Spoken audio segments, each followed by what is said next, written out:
All right, so to answer your question, so first of all, we're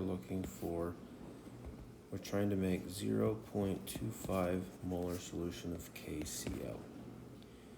Now, this molarity, you got to realize it's the same thing as saying 0.25 moles of KCl for every 1 liter of solution.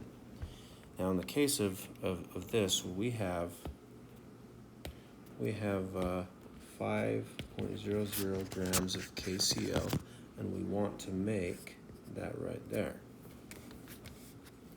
So in order to do this, we need to get moles, so we got to convert the 5 grams into moles.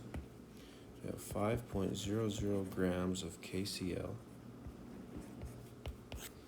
and if we look for the periodic table, this is 39-ish, and this is 35.5-ish, and so that's a total of, let's see, we got 39 plus 35.5 is about 74.5 grams of KCl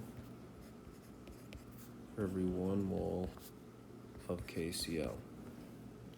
So grams goes away, and now we have moles, and here we want to make this stuff.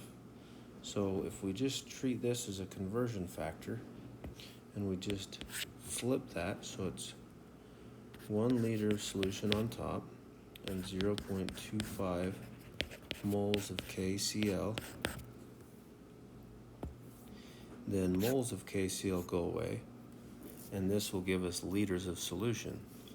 Now, if we just have 5 grams of KCl, that doesn't amount to much volume. I know this isn't perfect, but so we're going to make the assumption that this is just going to be an amount of water, and that's what the answer says. So if we take let's convert this to liters of solution.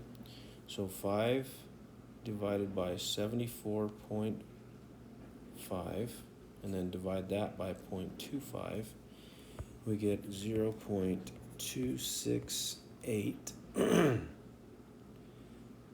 and yeah, that's going to be liters of solution, in this case basically water. Not exactly, but that's basically going to be how much water you need.